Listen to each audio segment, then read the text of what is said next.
पिछला दिन तुमको बताया गया, शांत हो जाओ प्लीज।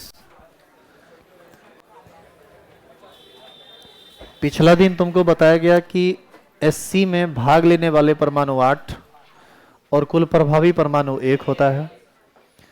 बीसीसी में भाग लेने वाले परमाणु 9 और प्रभावी परमाणु 2 होता है। और एफसीसी में भाग लेने वाले परमाणु 14 और प्रभावी परमाणु 4 होता है। एक चीज का आप हमेशा ध्यान रखिएगा कि आपको जब भी इस बात में कंफ्यूजन हो कि क्वेश्चन में किस परमाणु की संख्या बतानी है एससी में, तो आपसे जब भी पूछा जाएगा तो प्रभावी परमाणु पूछा जाएगा, आपसे भाग लेने वाले परमाणु की संख्या नहीं पूछी जाएगी। जैसे आपसे कोई पूछे कि बीसीसी में कुल परमाणुओं की संख्या क्या होती है, अब देखो इस क्वेश्चन में स्पष्ट नहीं है कि आपसे भाग लेने वाला परमाणु पूछा या प्रभावी परमाणु पूछा, क्योंकि आपसे ये तो नहीं कहा कि एससी में प्रभावी परमाणु कितना है। आपसे सीधा पूछ दिया कि बताइए बीसीसी के एक एकक कोशिका में परमाणु की संख्या कितनी होती है। तो ऐसी स्थिति में आपको भाग लेने वाला परमाणु नहीं बताना है, क्या बताना है? प्रभावी परमाणु। आगे जब भी बात होगी तो जब भी एकक कोशिका में परमाणु की बात होगी तो सिर्फ प्रभावी परमाणु की बात होगी, भाग लेने वाले परमाणु की बात नहीं होगी। वो हम सिर्फ समझाने के लिए दोनों में अंतर क्या है इसलिए हम आपको बार बार लिखा रहे थे। तो पिछला दिन ए बी और सी करके ए में लिखे एकक एससी की एकक कोशिका में भाग लेने वाले परमाणु 8, प्रभावी परमाणु 1, बीसीसी में भाग लेने वाले परमाणु 9 और प्रभावी परमाणु 2, और एक लास्ट सी नंबर शायद लिखे नहीं थे कि लिख लिए थे, एफसीसी के एकक कोशिका में भाग लेने वाले परमाणु 14 और प्रभावी परमाणु 4। आज का क्लास कुछ ज़्यादा ही कंसेप्चुअल है न्यूमेरिकल के पॉइंट ऑफ व्यू से, बहुत बढ़िया से सीखिएगा। थोड़ा उलझन पैदा करेगा, जो लोग क्लास 11th में नहीं ढंग से पढ़े हैं उनको थोड़ी बहुत परेशानी भी हो सकती है, फिर भी हम इजी वे में पढ़ाते हैं, देखो कहाँ तक आपको समझ में आता है।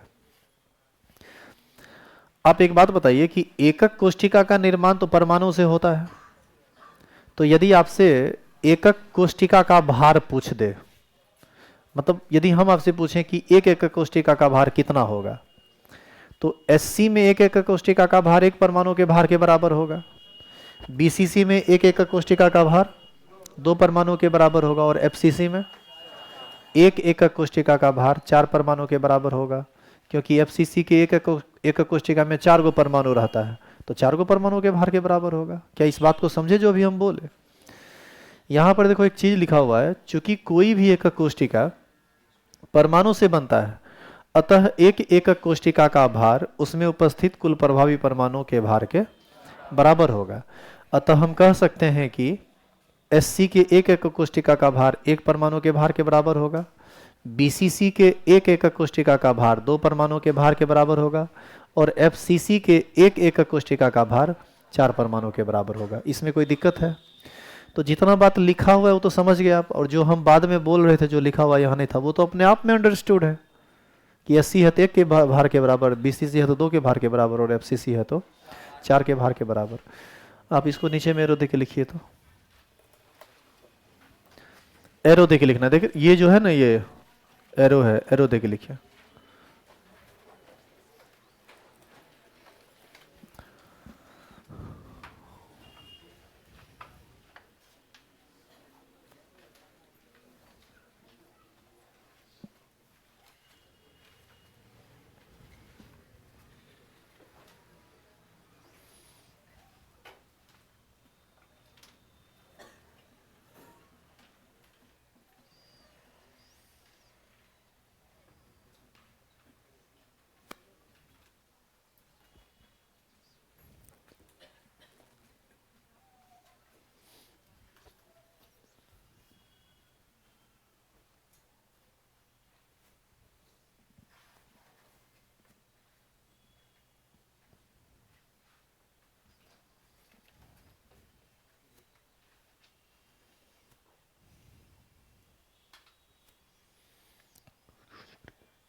तो इस कथन से यह स्पष्ट है कि एक एकक कोष्टिका का भार बराबर, सुनना ध्यान से, एक एकक कोष्टिका का भार बराबर उसमें उपस्थित कुल प्रभावी परमाणु का भार। लिख सकते हैं कि नहीं? तो लिखिए तो साथ साथ।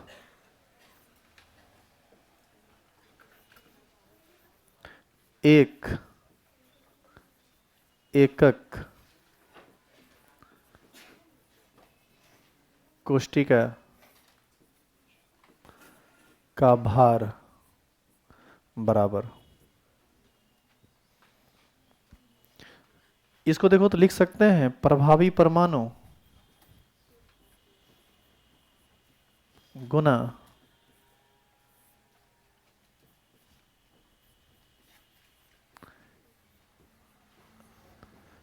एक परमाणु का भार।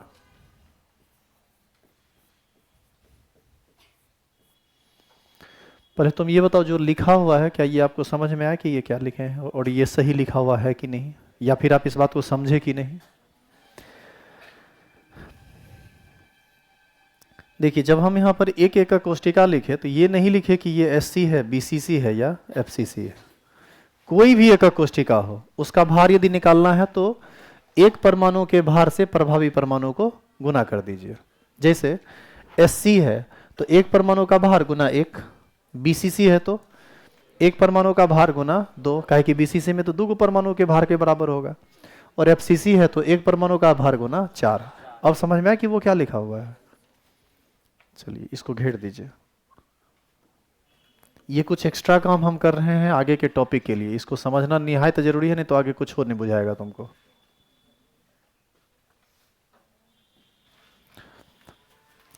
अच्छा ये बताओ, प्रभावी परमाणु को किस चीज से सूचित करते हैं? एन से, एन से या जेड से? एससी के लिए एक, बीसीसी के लिए दो और एफसीसी के लिए चार। अब हम आते हैं एक परमाणु के भार पर, तो स्टार लगा के लिखना है।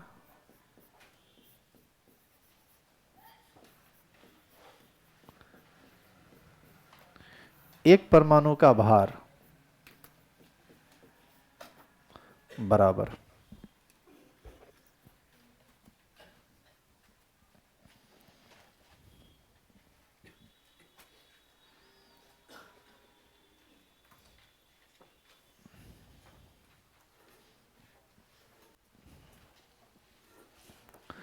हो गया लिखा हुआ। अब थोड़ा सुनिएगा। ऑक्सीजन परमाणु का परमाणु भार कितना होता है? 16। तो 16 कौन चीज भार है या द्रव्यमान? तुमसे हम पूछें तो ग्राम, किलोग्राम, कुछ तो बोलोगे।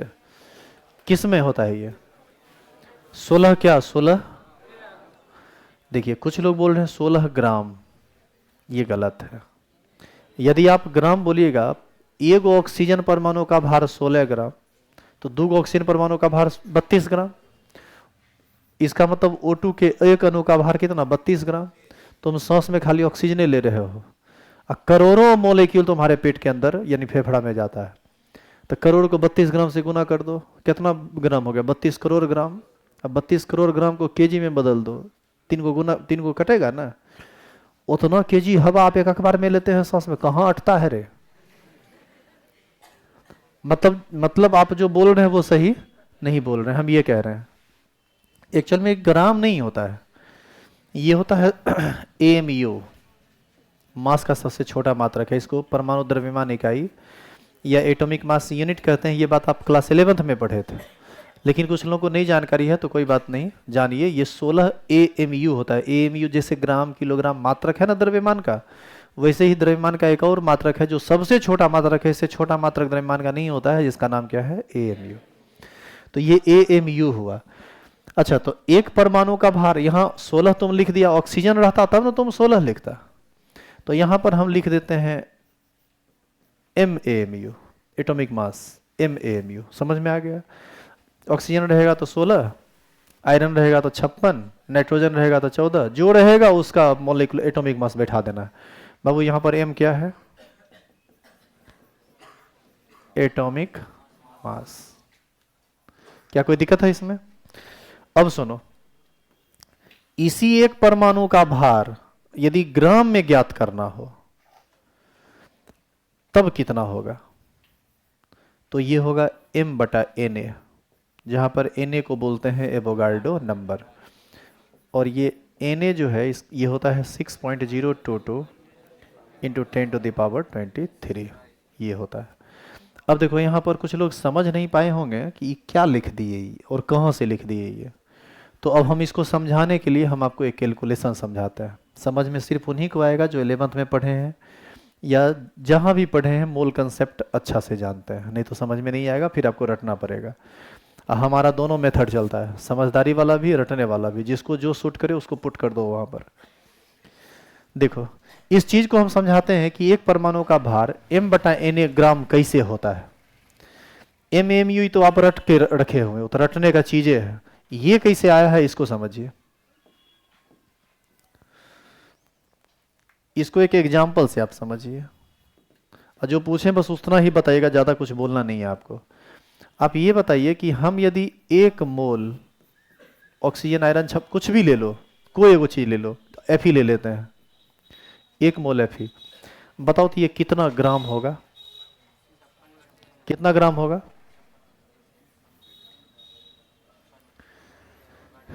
पहले बताओ कि इसका जवाब कितना लोग दे सकते हैं, हाथ खड़ा कीजिए। तो बस 2-3 आदमी हैं। अच्छा आप ये बताओ कि पहला क्लास से कितना लोग क्लास में थे? पहला क्लास 12th में जो पहला क्लास हुआ था उसमें बहुत सारा लोग था रे पहला क्लास में, हाथ खड़ा करो सब लोग, हाथ जो थे पहले वो हाथ खड़ा कीजिए। तो आप सब लोग इसका जवाब दे सकते हैं। मोल का फॉर्मूला क्या बताया गया था? वेट बटा मॉलिक्यूलर वेट। तो मोल बराबर होता है वेट बटा मॉलिक्यूलर वेट। मोल कितना है? 1, वेट निकालना है। अब मॉलिक्यूलर वेट आयरन का 56, मॉलिक्यूलर नहीं, इसको तो हम एटॉमिक वेट कहेंगे, तो 56, तो वेट बराबर 56 ग्राम नहीं हो जाएगा? तो इसका आंसर जो आप 56 बटे एवोगाड्रो बोले तो गलत ना बोल रहे हैं। क्या कितना होगा? 56 ग्राम, ये सही है। अच्छा जो लोग नहीं जानते हैं इस बात को, वो लोग सुनिए, किसी भी चीज के 1 मोल का द्रव्यमान उतना ही ग्राम होता है जितना उसका एटॉमिक मास या मॉलिक्यूलर मास होता है। जैसे तुमसे कोई पूछे कि 1 मोल H2O का भार बताओ कितना ग्राम होगा, तो जोड़ लो सबको, 1 हाइड्रोजन का 1, 2 हाइड्रोजन का 2, और 1 ऑक्सीजन का 16, 16 2 18, यानी इसका आंसर होगा 18 ग्राम। आने तो फिर उस फॉर्मूला पर कंसेप्ट से बना लो। अब बताओ इसमें कोई दिक्कत है? अब बताइए 1 मोल Fe में परमाणु की संख्या कितनी होगी? 1 मोल में संख्या कितना होता है? 1 दर्जन में 12 होता है, 1 जोड़ा में 2 होता है, 1 मोल में संख्या क्या को होता है? एवोगाड्रो नंबर के बराबर। ये संख्या होता है 6.022 इंटू 10⁻23 Fe एटम, यानी Fe परमाणु। 1 मोल Fe में इतना परमाणु होगा, इतना, इसका मतलब है कि इतना परमाणु का भार कितना ग्राम? 56 ग्राम। तो बताओ 1 Fe एटम का भार 56 बटे 6.022 इंटू 10⁻23 ग्राम।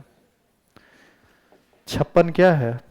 आयरन का एटॉमिक मास यानी m, और ये नंबर क्या है? Avogadro number. समझ में आया कि m बटा एवोगाड्रो नंबर इतना ग्राम कैसे आया?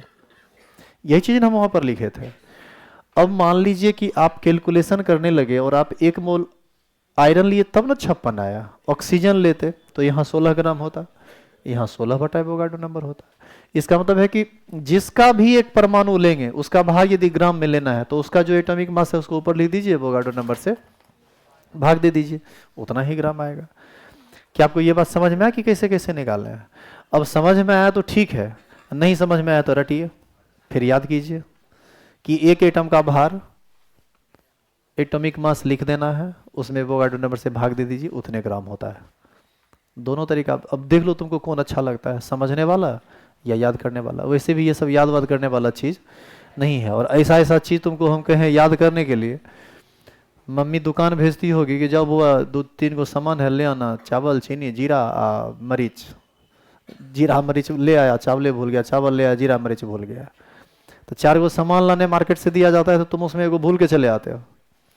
यहाँ ऐसा ऐसा 4 को नहीं 4 करोड़ चीज है, तुम कितना को याद रखोगे? तो जो कंसेप्चुअल है उसके लिए साइंस आसान है, जो रटने का प्रयास करता है उसके लिए भारी है। तो जो चीज़ हम बताए हैं इसको आप समझे कि नहीं? एक बार इसको आप घर पे जाके ना खुद से बैठ के सोचना कि हम क्या क्या किए हैं, और ऐसा कोई प्रश्न आएगा तो तुमको क्या क्या करना चाहिए ताकि तुम्हारा ये समस्या समस्या ना रहे, समाधान हो जाए उसका। पहले आप इसको लिखिए। तो कहाँ ये लिख लिए थे ना आप? ये वाला लिखिए, ये वाला।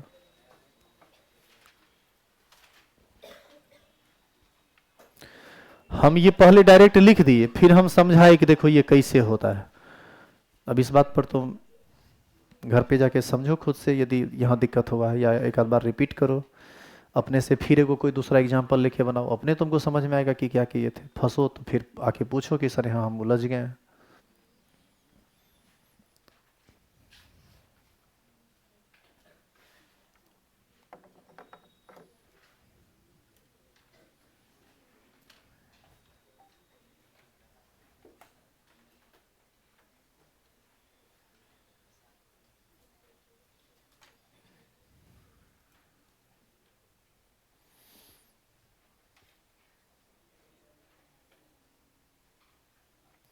और यदि ये सब बात नहीं भी समझा तो टेंशन मत लो, समझना ही नहीं है। ये अतिरिक्त बात हम बता रहे थे ताकि आगे का चीज समझ में आ जाए।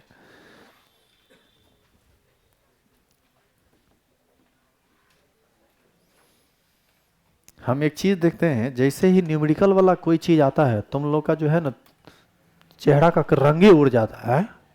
क्या हो रहा है अभी, क्या हो रहा है? ये तो कुछ नहीं है जो तुम अभी देख रहे हो बोर्ड पर कैलकुलेशन, कुछ नहीं है ये।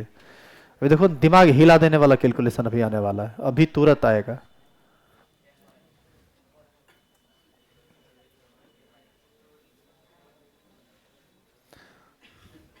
हाँ, तुम हमको दोष मत देना, ये केमिस्ट्री है, ऐसा नहीं, ऐसा सब्जेक्ट है, हम क्या करें।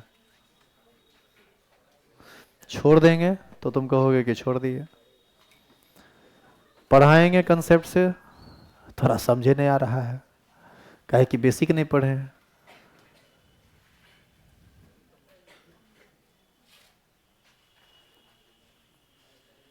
चेंज करें अब? अच्छा, तुम लोग को ऐसा भी कभी कभी लगता है कि क्लास में सब बात समझ जाते हैं, घर जाके भूल जाते हैं? हाँ, तो घर जाके पढ़ा कीजिए, नहीं भूलिएगा। इसका मतलब है घर पर एकदम में नहीं पढ़ते हैं, एकदम पकेटमारी वाला पढ़ाई पढ़ रहा है तुम। यहाँ पर 40 मिनट पढ़ लिया, घर पर जाके उसको मेंटेन नहीं करता है। और सुनो इधर, कल से हम आएंगे ना क्लास, तो कभी उस रो से आएंगे, कभी इधर से आएंगे, कभी उधर से आएंगे, और हौकते हुए आएंगे। क्वेश्चन पूछेंगे डेली अब, और डेली पूछेंगे, सबसे तो पूछना संभव नहीं है इतना भीड़ में, तो डेली 2 गो 3 गो पूछेंगे। और 2 गो 3 गो जहाँ 10 लाठी दिए तो बाकी सब तो अपने डर से याद रखेगा कि हमारा ना 10 लाठी खींच दे। कल से पढ़ के आएगा क्लास, ऐसे नहीं। और सुन लो, क्वेश्चन किस रूप में पूछा जाएगा। क्वेश्चन देखो कैसा कैसा कैसा क्वेश्चन पूछा जाएगा, ये सुन लो ध्यान से। तुमसे पूछेंगे कि बताओ बीसीसी में प्रभावी परमाणु कितना होता है। तुम तो बड़ा खुश हो गया होगा, यही समाप्त तो थोड़े होगा, ये हो गया रटने वाला बात। तो तुम आंसर देगा 2, पूछेंगे कैसे। अब वो कैसे का जवाब तुमको असली में देना है। तो कैसे है 2 गो, तब तुम हमको समझाएगा कि बीसीसी में 8 कोना पर गेंद रहता है और एक बॉल घन के बिल्कुल बीचों बीच रहता है। तो कॉर्नर वाला को सब काट छांट के होगा एगो बॉल, और एगो जो बीच में हो कुल मिला के एगो इसी में है, तो कुल मिला के 2 गो हुआ। समझे सर? तब हम समझेंगे कि तुम हमको समझाया है। समझ गया? तो तुमको हमारे साथ रहकर कंसेप्चुअल होना पड़ेगा, हम तुमको रटने के लिए नहीं छोड़ेंगे साइंस। और रटने वाला मानसिकता से यहाँ आए हो तो बाबू अभी भी समय है, छोड़ दो, टिक नहीं पाओगे तब तुम हमारे साथ। यहाँ सिर्फ और सिर्फ दिमागी लोगों का खेल है, वो खाली बस्ता ढोने वाला से काम चलने वाला नहीं है। कंसेप्चुअल बनिए और यही आपको जीवन में आगे काम भी देगा। अच्छा, एक बात बताइए, सुनिए इधर, सुनो हमारी बात। आज हम तुमको कोई, मान लीजिए कि कोई विद्वान आदमी के पास गए, ठीक है, और उससे आप कोई क्वेश्चन कीजिए, या आप हम ही से क्वेश्चन कीजिए, पूछिए कुछ यदि पूछना चाहते हैं। आप जैसे मान लीजिए कि कुछ क्वेश्चन पूछे, हम कहते हैं अच्छा रुको तनी हमरा देख लेने दो, हम देख के बताते हैं क्या होगा। तो उस इंसान का ज्यादा वैल्यू है, या पूछा फटाक से बता दिया उस इंसान का ज्यादा वैल्यू है? तो उस इंसान का ज्यादा वैल्यू क्यों है?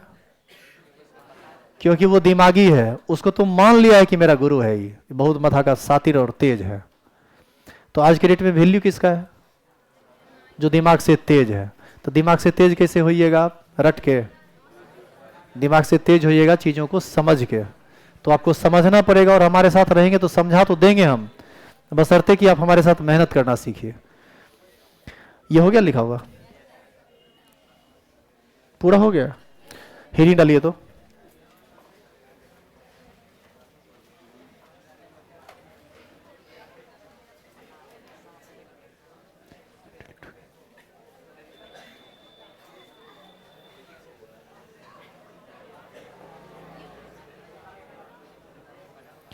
हेडिंग डालिए एकक कोष्ठिका का घनत्व। एकक कोष्ठिका का घनत्व, इंग्लिश में डेंसिटी ऑफ यूनिट सेल। ये एकमात्र थ्योरी है जिस पर इस चैप्टर का 90% क्वेश्चन सॉल्व होता है।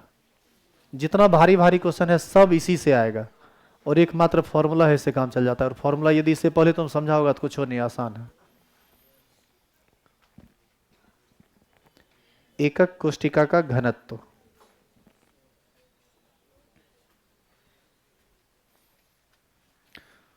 जो भी लोग एकक कोष्ठिका को बढ़िया से समझ लिए, इसके सारे कंसेप्ट को समझ लिए, समझ लीजिए कि आप पूरा ठोस समझ लीजिए, पूरा क्रिस्टल आपको समझ में आ गया। बाद में हम इसको जोड़ देंगे दोनों को एक दूसरे से।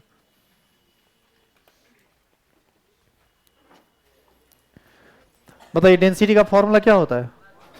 डेंसिटी बराबर मास बाय वॉल्यूम। किसी भी चीज का डेंसिटी निकालना हो तो उसका द्रव्यमान निकाल लीजिए, उसका आयतन निकाल लीजिए, द्रव्यमान में आयतन से भाग दे दीजिए। इसको लिख के घेरिए नीचे।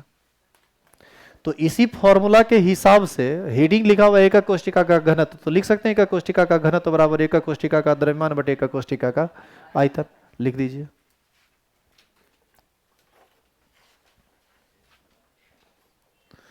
यहां तक पहुंचिए, ये पूरा इक्वेशन तक, यहां तक।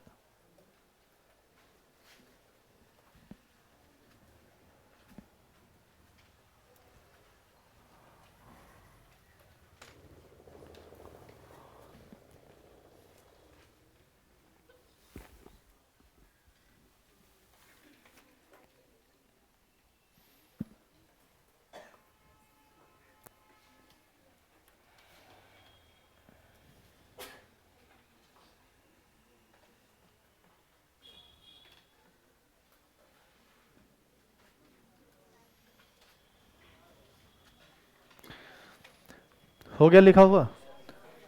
अब देखो, एकक कोष्ठिका का यदि द्रव्यमान निकालना है तो अभी तुरंत न तुम पीछे लिखे हो एक एकक कोष्ठिका का भार कितना होता है। वो जो लिखे हो देखो पहले तो उसको क्या लिखे हो, वो लिखे हो प्रभावी परमाणु गुना एक परमाणु का भार। इसी चीज को देखो यहां लिखा गया है डेंसिटी। एकक कोष्ठिका का घनत्व को ही ना डेंसिटी कहेंगे। एकक कोष्ठिका का द्रव्यमान को ही हम लोग लिख सकते हैं प्रभावी परमाणु गुना एक परमाणु का भार। और एकक कोष्ठिका का आयतन, घन की लंबाई यदि a हो तो आयतन होगा AQ। प्रभावी परमाणु को किस चीज से सूचित करते हैं? n से। और एक परमाणु का भार ग्राम में अभी तुरंत बताया गया m/na होता है। तो देखिए n गुना m/na बटा AQ, ये na नीचे में गुना होगा, फॉर्मूला बनेगा डेंसिटी बराबर n गुना m/AQ इंटू na। बस हो गया, इतने फॉर्मूला से आपका सारा काम चल जाएगा। लिखिए। अरे नहीं लिखे तो कहीं जा नहीं रहे, लिखिए आप आराम से। समझाते हुए बस हम फाइनल इक्वेशन तक पहुंचा दिए और कुछ नहीं था।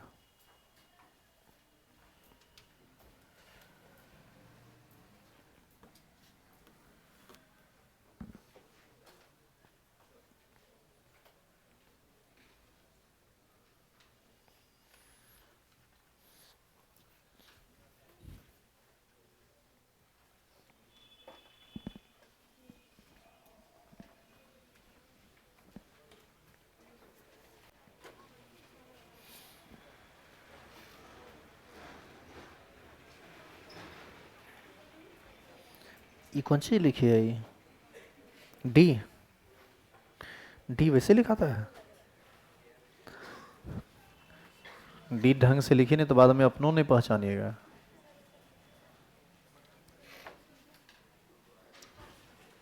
नीचे करें कि ऊपर?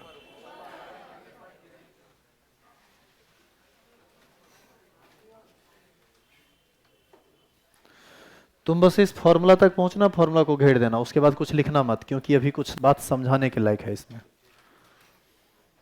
और समझो तब लिखो, जो चीज समझ में ना आए लिखो ही मत, नहीं लिखेंगे।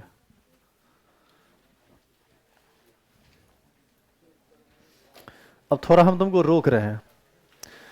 अभी देखो, एक परमाणु का भार बराबर लिखा तुम m बटा na। अच्छा बताओ, m बटा na तो ग्राम में न होता है, तो हम एक परमाणु का भार ग्राम में लिखे क्यों? हम सीधे लिख देते हैं m। na लिखने की जरूरत थी क्या थी? तो जरूरत क्यों थी वो समझो। डेंसिटी जब भी तुमको क्वेश्चन देगा ना, तो ग्राम पर ml या ग्राम पर लीटर में देगा, यानी भार किस में चला गया? ग्राम में। तो एक चीज का भार तुम ग्राम, एक यूनिट ग्राम में रखोगे, एक यूनिट एमयू में रखोगे, तो कभी भी बनेगा तुम्हारा क्वेश्चन। तो ऐसी स्थिति में एक परमाणु का भार एमयू में नहीं चाहिए, हमको किस में चाहिए? ग्राम में। तो एक परमाणु का भार एमयू में होता है एमयू, एम का मतलब एटॉमिक मास। लेकिन यदि ग्राम में बदलें तो होगा जितना एटॉमिक मास है उतना बटा एवोगाड्रो नंबर। समझ में आया कि ये एम बटा एवोगाड्रो नंबर क्यों लिया गया? दूसरी बात, डेंसिटी यदि ग्राम पर सीसी में हो, तो ग्राम पर सीसी, सीसी का मतलब होता है सेंटीमीटर क्यूब, सेंटीमीटर गुना सेंटीमीटर गुना सेंटीमीटर। इसको हम लोग इंग्लिश में पूरा बोलते हैं क्यूबिक सेंटीमीटर। क्यूबिक का सी, सेंटीमीटर का सी, दोनों मिलके क्या बन गया? सीसी। तो सीसी कहें, सेंटीमीटर क्यूब कहें या एमएल कहें, ये सब बात आपस में बराबर है। ये सब हम आगे लिखे हैं तो आपको लिखा देंगे फिर अभी। तो जब डेंसिटी ग्राम पर सेंटीमीटर क्यूब में रहेगा, इसका मतलब लेंथ सेंटीमीटर में चल दिया, तो यहां पर ये जो ए है भुजा की लंबाई, ये भी किस में रहेगी? सेंटीमीटर में। इसका मतलब तुमको यूनिट कन्वर्जन पर ध्यान देना पड़ेगा हमेशा, कि यदि ये सेंटीमीटर में है तो ये भी सेंटीमीटर में होना चाहिए, यदि वो मीटर में रहेगा तो ये मीटर में होना चाहिए। क्या कोई दिक्कत है इसमें? अब जो फॉर्मूला आप लिखे यहां पर, तो बताइए इसमें डी क्या है? एकक कोष्ठिका का घनत्व। एन क्या है? एकक कोष्ठिका की प्रभावी परमाणु संख्या, एससी के लिए 1, बीसीसी के लिए 2 और एफसीसी के लिए 4। एम क्या है? परमाणु द्रव्यमान, परमाणु भार जो तुम रटते हो, ऑक्सीजन का 16 और आयरन का 56। ए क्या है? साइड ऑफ क्यूब, भुजा, घन की भुजा।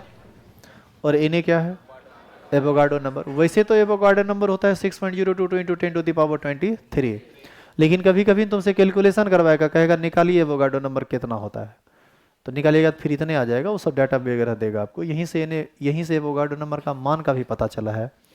एवोगाड्रो नंबर तुम एक मोल में रटते आए हो 6.022 इंटू 10⁻23। तुमने कभी किसी टीचर से पूछा कि एवोगाड्रो नंबर एक मोल में ये नंबर कहाँ से आया? ये जो इतना बड़ा नंबर आप बोलते हैं, फलना चिलना गुना पावर का इतना चिलना, ये कहाँ से आया? ये क्या है? ये कहाँ से आया? ये सब आया है क्रिस्टलाइजेशन से और सॉलिड स्टेट से। ये सब कैलकुलेशन आप कीजिएगा कि एवोगाड्रो नंबर कैसे आता है 6.022 इंटू 10⁻23। तो उसको हम लोग देखेंगे आगे। तो डी के बारे में लिखा गया घनत्व। ये सब समझ में आया कि ये सब क्या लिखा हुआ है? कोई दिक्कत तो नहीं है? तो इस फॉर्मूला से संबंधित ये वाला लाइन लिख लो, जहां जहां करके डी एन ये सब लिख लो।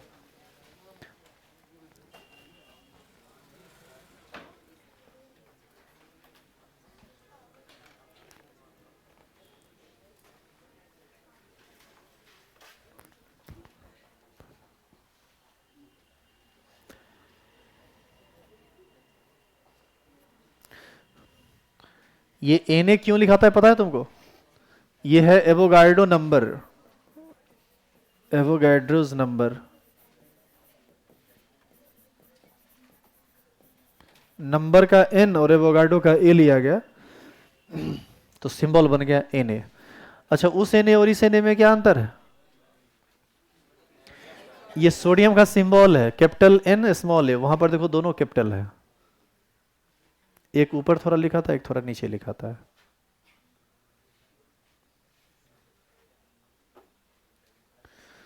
तुमको लगता होगा कि कौन कुचक्र घड़ी में केमिस्ट्री साइंस ले लिए, ऐसा भी फील करते हो क्या? मतलब ऐसा लगता होगा कि पढ़ना ही बेकार है। तो कभी कभी नहीं लगता है कि तुमको आदमी में जन्म नहीं लेना चाहिए था, गधा में जन्म लेना चाहिए था?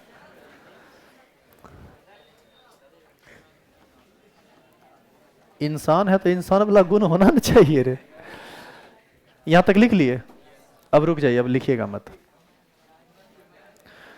और देखो तुम यूनिट कन्वर्जन में ना खूब फंसोगे इसमें। तो यूनिट कन्वर्जन से संबंधित कुछ बात तुम जानते हो, कुछ बात जान लो।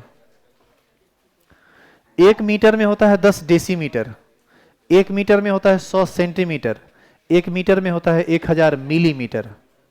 ये सब जान के रखिए, ये सब आगे क्वेश्चन में काम देगा। अब जब हम बताएंगे उस समय कंफ्यूज्ड मत हो जाइएगा, ये सब याद करके रखिए हमेशा। इसको हम लोग एंगस्ट्राम बोलते हैं, लंबाई का छोटा सा मात्रक है ये। और 1 एंगस्ट्राम में होता है 10 का पावर माइनस 10 मीटर।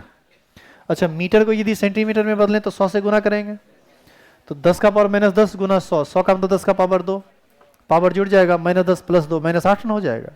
यानी 1 एंगस्ट्राम को मीटर में कहें तो 10 का पावर माइनस 10 और सेंटीमीटर में कहें तो 10 का पावर माइनस 8। इसी प्रकार एंगस्ट्राम जिस टाइप का यूनिट होता है उसी टाइप का एक और छोटा यूनिट है पिकोमीटर, पीएम, पिकोमीटर।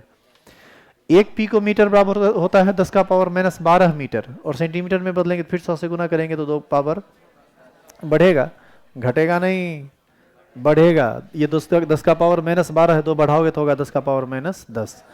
10 अरे 100 से गुना करेंगे ना इसको, तो फिर ये होगा। तो आपको ये यूनिट पता होना चाहिए। एक और चीज पता होना चाहिए, डेसीमीटर क्यू को ही हम लोग लीटर कहते हैं, सेंटीमीटर क्यू को ही सीसी कहा जाता है, या इसी को हम लोग मिलीलीटर कहते हैं, सूचित करते हैं किसी से, एमएल से। 1 मीटर क्यू में 1000 लीटर होता है और 1 लीटर में 1000 मिलीलीटर होता है। तो ये सब आपको याद रहना चाहिए आगे न्यूमेरिकल सॉल्व करने के लिए। एक न्यूमेरिकल सॉल्व करने के लिए बहुत सारा चीज का जानकारी होना जरूरी होता है, तब जाके न्यूमेरिकल बनता है। और अब आप सक्षम हैं न्यूमेरिकल क्वेश्चन बनाने के लिए। तो पहले आप इस सारे नोट को लिख लीजिए और उसके बाद एक क्वेश्चन लिखिए।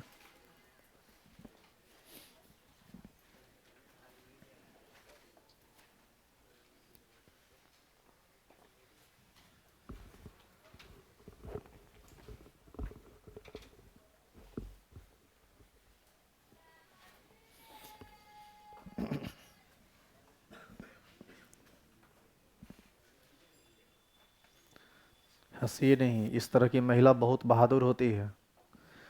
क्यों बहादुर होती है इसको भी समझ लीजिए। चोरी तो नहीं कर रही है, काम न कर रही है, और यदि आप हंस रहे हैं तो आप ये बताइए कि आप उसके किस एक्टिविटी पर हंस रहे हैं। ईमानदारी से काम करने वाले एक्टिविटी पर। माथा पर वो मछली लेकर बेच रही है तो हम हंसें? अभी इधर से मुकेश अंबानी पास करे पढ़ रहा है, पढ़ा रहा है, ये कोई काम हुआ? वो आप पर हंसेगा। अरे उसके लिए पढ़ाई लिखाई, हम आप क्या हैं, कुछ हैं? तो सम्मान हर एक लोगों का करना सीखिए, चाहे वो छोटा से छोटा काम करता हो, बड़ा से बड़ा काम करता हो, बशर्ते कि काम ईमानदारी से करता हो। नेता के आगे पीछे पैर में लटके हुए रहते हैं, चोर पकेटमार सब रहता है, इसलिए क्योंकि वो 4 चक्का से चलता है, हेलीकॉप्टर में उड़ता है, उजला धोती कपड़ा पहने रहेगा, तो तुमको लगता होगा कि सब ईमानदार बहुत है। सब चोर पकेटमार है एक तरफ से, उसका बहुत सम्मान है। और ये मछली बेच रही है और ये काम कर रही है, लोग रोड पर गंदा साफ कर रहे हैं, आपको उनके प्रति सम्मान नहीं है। काम का सम्मान क्या करना सीखिए। इन सब चीज़ों पर आज के बाद कभी हंसना मत, कहीं भी, क्लास में तो छोड़िए, कहीं भी अपने आप में आप संस्कार डेवलप कीजिए, कल्चर डेवलप कीजिए।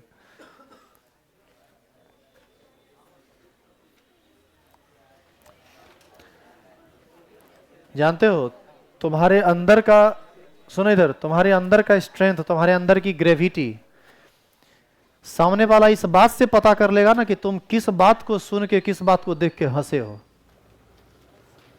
तुम किस चीज को देख के हंसते हो। ये तुम्हारे अंदर के मतलब इंटरनल स्ट्रेंथ को बताता है, मेंटल स्ट्रेंथ को बताता है। जैसे अभी जितना मछली बेचने वाली जब गई बेचारी बोल के, जितना लोग हंसे हैं वो सब हल्का टाइप के लोग हैं, उनका ध्यान उधर है, वो हंस दिए, हाँ, उनको सबसे मतलब है लेना देना। जो नहीं हंसा उसका मतलब है कि अरे वो अपना काम कर रही है, हम अपना काम कर रहे हैं। इसका मतलब है कि ये लोग स्ट्रॉन्ग मेंटल स्ट्रेंथ का आदमी है, या कल के डेट में इस मेंटलिटी के लोग कल के डेट में सफल हो जाएंगे। और जो हंस रहे हैं कल के डेट में मछली बेचेंगे माथा पर लेके। हंसिए फिर एक बार। अब तो नहीं हंसी आया, जब अपना पर आया तो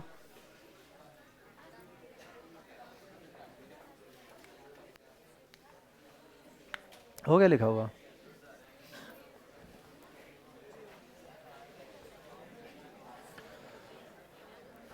चेंज करें रे? देखो ये सब बात तुमको हम इसलिए बोल देते हैं, एक टीचर का काम सिर्फ पढ़ाई लिखाई ही नहीं होता है, सब्जेक्ट से संबंधित खाली कैलकुलेशन कराना ही नहीं होता है, बहुत सारा चीज टीचर तुमको सिखाते हैं।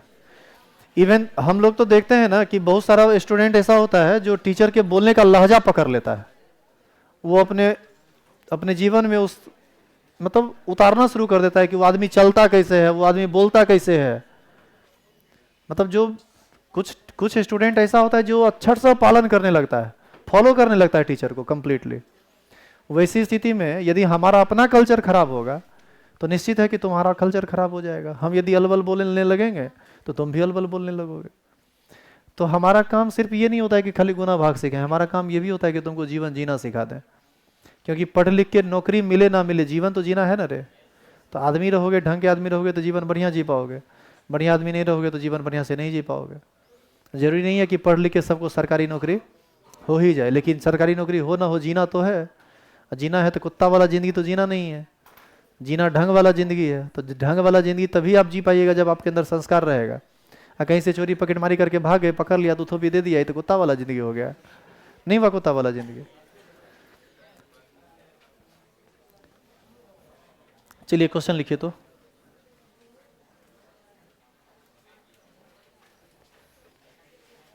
बस एक क्वेश्चन ये लिखेंगे जो बोर्ड पर है। ऑनलाइन जो पढ़ते हैं वो आदमी इस दोनों क्वेश्चन को लिख के दोनों क्वेश्चन को सॉल्व करेंगे। जो लोग ऑफलाइन हैं, जो क्लास में बैठे हुए हैं, वो सिर्फ ऊपर वाला क्वेश्चन लिखेंगे, इसको सॉल्व करेंगे, अगला दिन इस क्वेश्चन पर हम काम करेंगे। ऑनलाइन वाले लोग इस क्वेश्चन पर इस क्वेश्चन को लिख लीजिएगा, घर पर काम कीजिएगा। ऑफलाइन वाले सिर्फ इसको लिखिए और अभी तुरंत इसको बताइए कि इस क्वेश्चन को हम कैसे बनाएंगे। देखिए पिकोमीटर का चर्चा आ गया है ना, ये सब आपको लफड़ा में डालेगा। बस एक ही क्वेश्चन लिखना है और आप बनाइएगा मत, हम खुद बता देते हैं आपको। एक क्वेश्चन बताते हैं, अगला दिन बना के लेगा बाकी।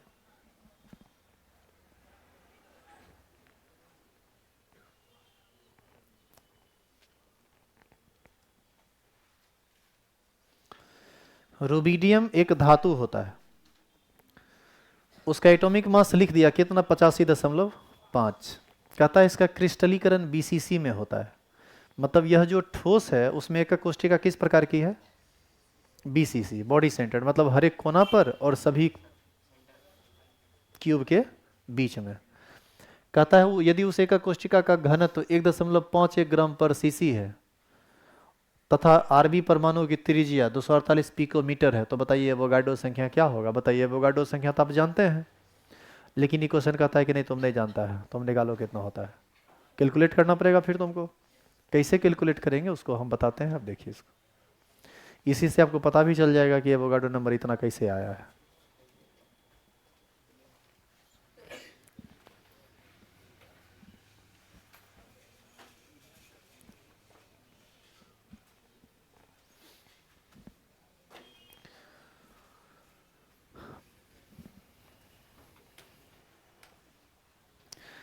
जितना भी कैलकुलेशन वाला क्वेश्चन है इस चैप्टर में बस एक ही फॉर्मूला से निकलेगा, सॉल्व होगा।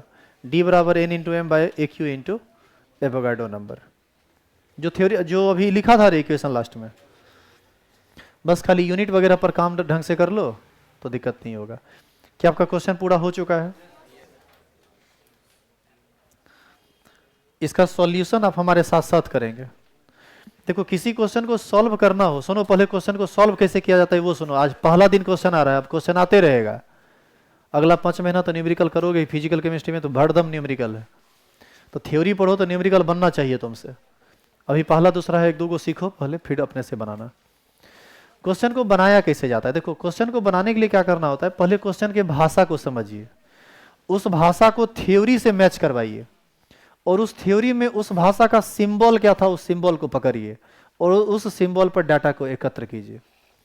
क्वेश्चन में जो दिया उसको अलग कीजिए, क्वेश्चन में जो पूछा उसको अलग कीजिए और दोनों में कॉम्बिनेशन बनाइए कि ये किस थ्योरी से मैच करता है और फिर आप उसको इंप्लीमेंट करके क्वेश्चन को सॉल्व कीजिए।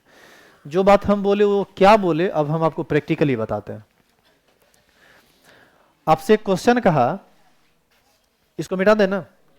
आपसे क्वेश्चन कहा कि रुबिडियम जिसकी परमाणु जिसका एटॉमिक मास 85.5 है, इसका क्रिस्टलीकरण बीसीसी में होता है। क्वेश्चन के इस एक लाइन में 2 बात आपको दे दिया, बताइए क्या क्या। एक दिया परमाणु द्रव्यमान किस चीज से सूचित होता है? m से। ये दिया 85.5 लिख दिए, और कहता है कि BCC में क्रिस्टलीकृत होता है।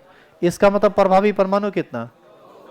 अब देखो, जिसको ये भाषा समझ में आया वो सिंबलाइज कर देगा फटाक से, उसको फटाफट डेटा मिलने लगेगा। क्या इस लाइन को और इस बात को समझने में किन्हीं को कोई दिक्कत है? आगे क्वेश्चन कहता है कि उस एकक कोशिका का घनत्व 1.51 ग्राम पर सीसी है। सीसी का मतलब सेंटीमीटर क्यू है। आप चाहे तो ग्राम पर ml भी लिख सकते थे। आप ग्राम पर सेंटीमीटर क्यू लिखें, ग्राम पर ml लिखें, ग्राम पर सीसी लिखें, सब बात एक ही है। तो आपसे पूछता है कि बताइए एवोगाड्रो नंबर, वैसे तो हम जानते हैं कि ये 6.022 इंटू 10 टू द पावर 23 होता है, लेकिन कहता है नहीं, आप कैलकुलेट करो कितना होता है। इसमें आपको एक डाटा अलग से दिया, उसमें लिखा हुआ है कि रुबिडियम परमाणु की जो त्रिज्या है वो 248 पिकोमीटर है। तो पिकोमीटर दिया, अब इसका क्या काम पड़ेगा वो तो हम बाद में देख लेंगे, लेकिन फिलहाल ये पिकोमीटर में दिया। ये किस में चल रहा है? सेंटीमीटर में। तो गड़बड़ तो कर दिया यहीं पर, तो पिकोमीटर को तुरंत बदल देंगे किस में? सेंटीमीटर में। अभी पीछे पलटिए पेज, पीछे क्या वहीं सामने में लिखे, देखिए तो 1 पिकोमीटर में कितना सेंटीमीटर होता है? 1 पिकोमीटर बराबर 10 का पावर -10 सेंटीमीटर। तो बताओ 15 पिकोमीटर बराबर कितना होगा? 15 गुना 10 का पावर -10। तो बताओ 248 पिकोमीटर बराबर कितना होगा? 248 गुना 10 का पावर -10 सेंटीमीटर। यानी हमको रेडियस की जरूरत पड़ेगी तो हम इसको नहीं यूज करेंगे। अब तुम एक चीज बताओ कि फॉर्मूला तुम पढ़े हो, डेंसिटी बराबर n इंटू m बटा AQ इंटू Na, ये पढ़े हो या नहीं? डेंसिटी दिया, n दिया, m दिया, Na निकालना है। जब तक a हम डालेंगे नहीं तब तक Na निकलेगा नहीं। तो a का मान निकालें कैसे? तो a के मान को निकालने के लिए ही आपको क्या दिया? Radius r। अब बताइए r और a में संबंध तो आप पढ़े थे, SC के लिए अलग पढ़े थे, BCC के लिए अलग पढ़े थे, FCC के लिए अलग पढ़े थे। तो सबसे पहला काम आप ये कीजिए कि लिख दीजिए फॉर BCC। BCC के लिए r बराबर होता है √3a/4। तो बताओ यहां से a बराबर क्या होगा? 4r/√3। बोलो होगा कि नहीं? तो a बराबर हो जाएगा 4 गुना r का वैल्यू 248 गुना 10 का पावर -10 अब बटे √3। ये कौन चीज में आ गया? अब बताओ जिस a की जरूरत थी वो मिला कि नहीं मिला? अब उस समीकरण पर सभी डाटा को पुट कर देंगे। तो डाटा को जब आप पुट कीजिएगा तो ये हुआ कि आप कैलकुलेशन पूरा कर लिए, पूरा डाटा एकत्र कर लिए। अब आप सॉल्यूशन की तरफ बढ़ेंगे। तो सॉल्यूशन की तरफ जब आप बढ़ेंगे तो आपको सबसे पहले समीकरण लिखना पड़ेगा। क्या समीकरण है बताइए? डेंसिटी बराबर n इंटू m बटा AQ इंटू Na। तो बताओ यहां से निकालना क्या है तुमको? Na। तो Na बराबर क्या फॉर्मूला होगा सिंप्लीफाई करके? n इंटू m बटा AQ इंटू D। बोलो होगा कि नहीं होगा? अब इस पर सारा डाटा पुट कीजिए। Na निकालना है, n का मान 2, m का मान 85.5, AQ 4 गुना 248 गुना 10 का पावर -10 बटा √3 का होल क्यूब। अगुना डेंसिटी कितना? 1.51। तो हम क्या किए, इसको बहुत जल्दी में मने मन फटाफट गुना भाग किए। तो ये हमको आया 6.022 इंटू 10 टू द पावर 23। तुम भी फटाफट करके बना के लेते आना। अब तुम कहेगा कि क्या किए? तो हम तेज आदमी, हम कर लिए, तुम भी तेज बनो, करके आओ। पहले तुम ये बताओ कि ये जो डाटा हम यहां पर लिखे हैं, ये तो डाटा अब तो गुना भाग है। हाँ भारी जरूर है, लेकिन क्या कर नहीं सकते हैं आप? हो नहीं सकता है। इसको जब आप सॉल्व कीजिएगा तो आपको यही आएगा। और आप जहां पर उलझ रहे हैं ना कि ये कैसे आया, तो ये आएगा तब जब आप कैलकुलेट कीजिएगा। और चूंकि ये लंबा चौड़ा कैलकुलेशन है, हमको पता है कि ये इतने आएगा, हम खाली फाइनल आंसर तुमको बताए थे वो। इसको तो कैलकुलेट करना पड़ेगा ना। कैसे लिखेंगे बताइए इसको? एन ए बराबर 85 से गुना कीजिए 171 हो जाएगा। 85.5 को 2 से गुना कीजिए 171 हो जाएगा। देखो हम थोड़ा सा हिंट कर देते हैं, बाकी काम सब तो नहीं करेंगे, कुछ काम तुम घर से करके लाना। होल क्यू है तो सबको 3 बार गुना करना पड़ेगा। 4 गुना 4 गुना 4, 4 चौक 16, 16 चौक 64 अगुना। इसको तो गुना करेंगे तो टाइम लगेगा, तो हम सीधा लिख देते हैं 248 का पावर 3। अच्छा इसको लिख सकते हैं 10 का पावर माइनस 10 का पावर 3, 10 का पावर माइनस 30। देखो कैसे, 10 का पावर माइनस 10 गुना 10 का पावर माइनस 10 गुना 10 का पावर माइनस 10, बेस समान है, सब पावर आपस में जुड़ जाएगा। माइनस 10 माइनस 10 माइनस 10 माइनस 30, तो ये हो जाएगा 10 का पावर माइनस 30। अब बटे 3√3, √3 गुना √3 गुना √3, √3 गुना करेंगे तो 3, एक √3 बच जाएगा। ये नीचे में जो बट्टा में है ऊपर में जाके गुना में बदलेगा, तो इसको हम क्या लिख सकते हैं? अच्छा ये छूट गया, इंटू 1.51। अब बताइए यहाँ से एन ए बराबर हम लोग लिखेंगे 171 गुना 3√3 बटे 64 गुना 248 का पावर 3, इतना लिख सकते हैं। अगुना 10 का पावर 30। ये जो बट्टा में 10 का पावर माइनस 30 है, ऊपर जाएगा 10 का पावर प्लस 30 हो जाएगा। फिर छूट गया, अरे बेचारा चल रहा है। ये 1.51 नीचे में है ना, तो ये लिख देंगे। अब बताइए कि घर पर आप बैठ के सब नहीं कर सकते हैं दोस्तों? अरे कैलकुलेटर का थोड़ा यूज कर लेना। अब तुम कहोगे सर आई सर ये जो एग्जाम में एहन का दे देगा, तब तो एग्जाम में एहन का नहीं देता है, एग्जाम में देता है एहन का, ये वाला।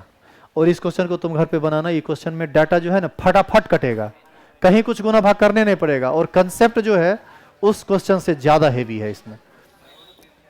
तो पहले तुम ये बताओ कि तुम इस क्वेश्चन को समझा कि कैसे सॉल्व करना है।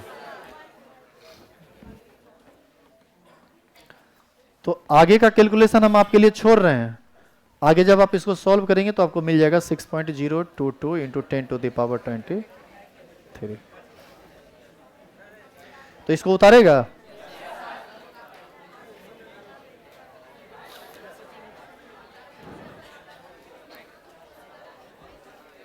सुनो ना बुआ, डाटा लिख लो खाली, इतना जितना है, आगे का उतारने नहीं देंगे। आगे का तुम सब काम करके लाओगे खुद से। होगा कि कितने लोग से हो जाएगा? हाथ खड़ा करो तो।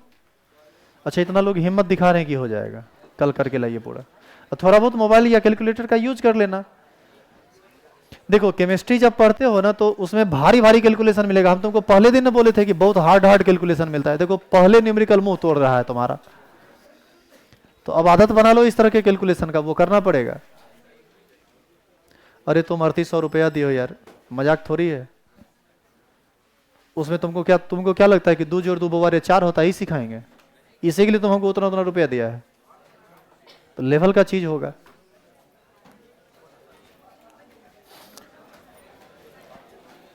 कोई कुछ नहीं लिखेगा, कल बना के लाएगा पूरा। जाओ, नहीं बनेगा फिर कल बताएंगे ना, अब उतारने नहीं देंगे। समझ गया था ना? अरे समझ गया था ना, बना के लाओ। क्वेश्चन है सो यहाँ। और ज्यादा दिक्कत हो तो यूट्यूब पर से देख लेना, यूट्यूब पर वीडियो रहेगा। हाँ उतार सकते हैं, बना के लाइएगा। आओ नहीं से कल क्लासे में करवाएंगे ये सब, खाली इसको बना के लाना।